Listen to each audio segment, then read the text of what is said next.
आइए हम लोग 10th class UP board NCERT book के विषय में जो है थोड़ी सी जानकारी पहले सब्जेक्ट में ले लेते हैं। NCERT हो या इंग्लिश मीडियम हिंदी मीडियम, तो NCERT हर जगह प्रेफर की जाती है। और जो है आपका जो 2 वर्ष से यूपी बोर्ड में पेपर बन रहा है वो NCERT के सिलेबस और पैटर्न के ही अनुसार बन रहा है। सारे 100% क्वेश्चन जो है वो NCERT बुक से ही रिलेटेड हैं।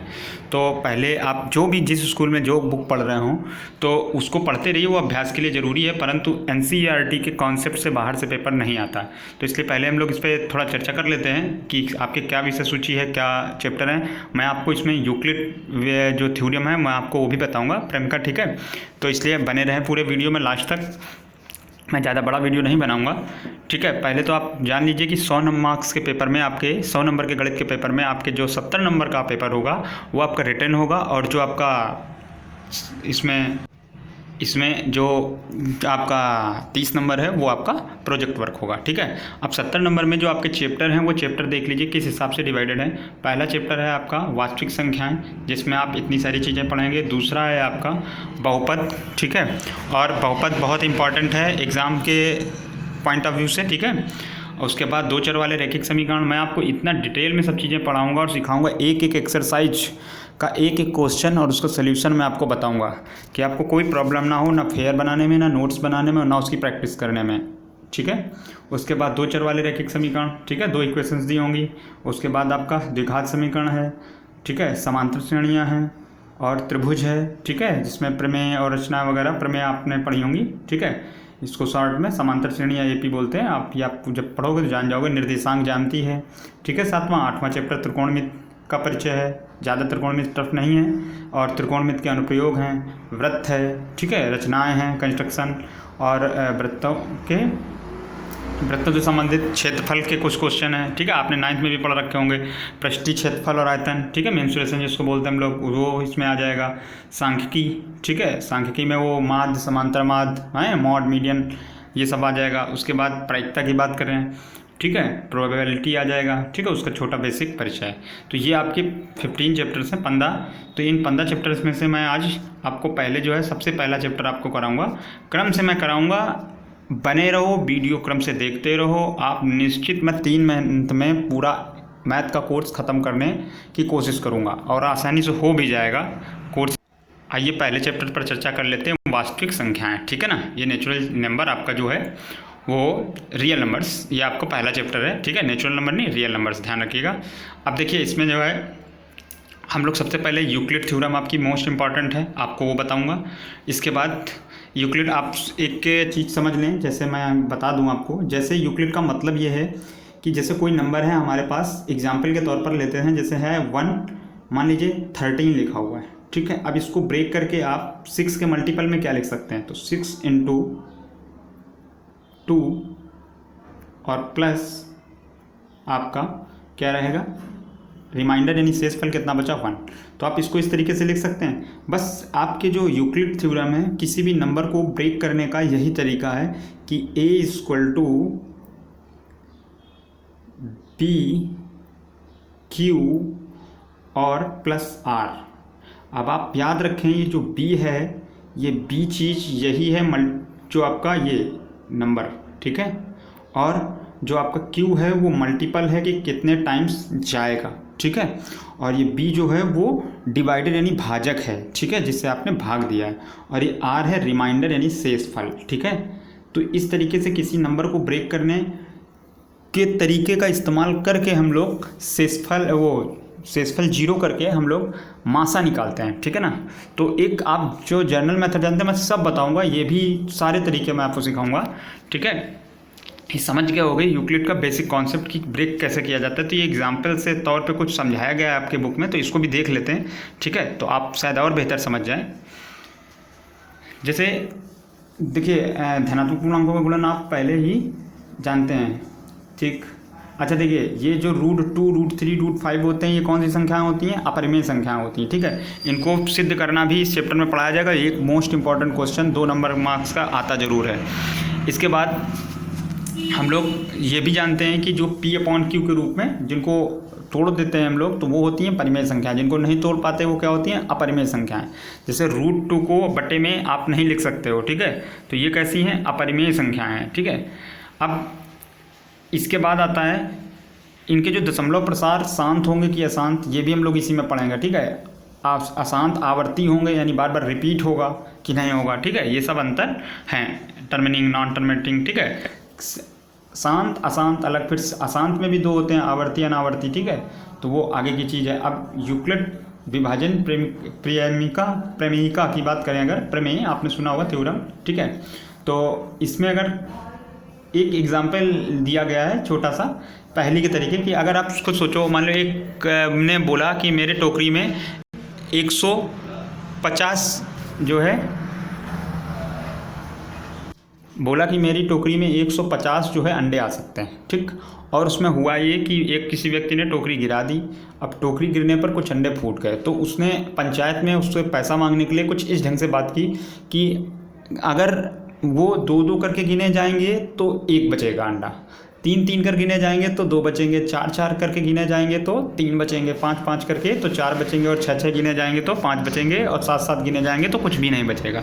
तो आप इसको उसी, ये एक उदाहरण है, इसके हिसाब से अगर तोड़ के लिखेंगे तो हम लोग क्या लिखेंगे, 150 बराबर 7 गुणे पी, यानी जितने टाइम्स भी होंगे, और प्लस आपका एक विशेष नहीं बचेगा तो यानी 0, ठीक। इस तरीके से आप उसको तोड़ सकते हैं। यानी यूक्लिड प्रमेय का ये बेसिक कॉन्सेप्ट है कि उत्पत्ति कहाँ से हुई, ठीक है।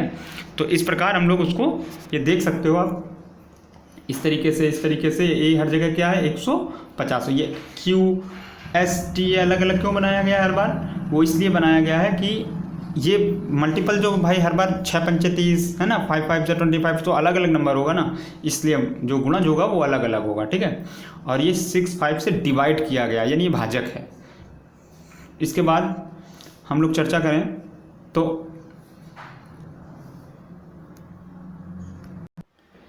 ठीक है, तो इस प्रकार अगर पूरे उसमें देखा जाए तो क्या होगा, जो आपका लिखा हुआ था उस समस्या में रिमाइंडर जो था वो क्रम से अलग अलग स्थितियों में क्या हो सकता था, वो अलग अलग था। जैसे 0, 5, 4, 3, 2, 1 है ना, और जो भाजक था जो b का गुणनफल तो वो अलग अलग नंबर थे, 2, 3, 4, 5, 6, 7।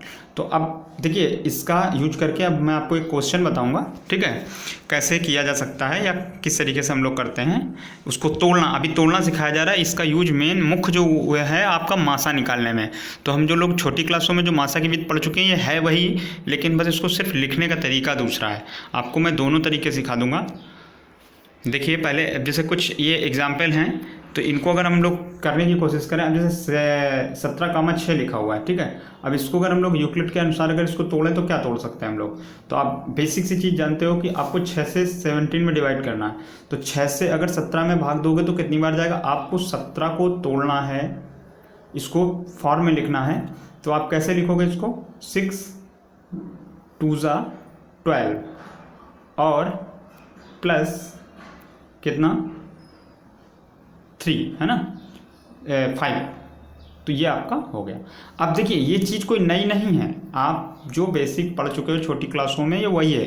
जैसे हम लोग अगर 6 का डिवाइड करें, अगर हम लोग 6 का डिवाइड करते हैं 17 में तो कितने टाइम्स डिवाइड जाता है, 2 बार, तो 12, फिर सब्ट्रैक्ट कर देते हैं तो बच जाता है 5। तो ये क्या होता है, भाजक, ठीक है, डिवाइडर। ये क्या होता है, भागफल। ये क्या होता है आपका रिमाइंडर, ठीक है, यानी शेषफल।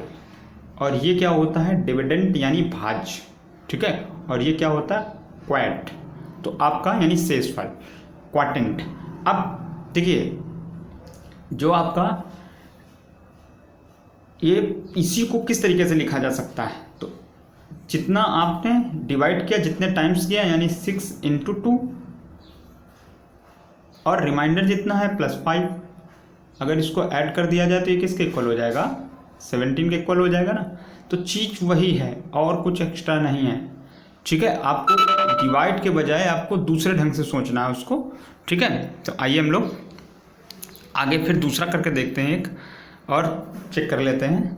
जैसे 5, 12, तो अब 5 और 12 का जब हम लोग करेंगे तो क्या आप सोच सकते हो क्या 5 का कभी जो है 5 में 12 का डिवाइड हो सकता है?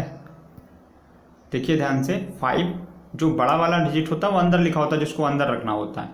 अब आप इसमें 12 का डिवाइड करेंगे तो कितने टाइम्स जाएगा? 0 टाइम्स ही तो जाएगा, और रिमाइंडर में क्या बच जाएगा? 0, तो यही 5 बच जाएगा।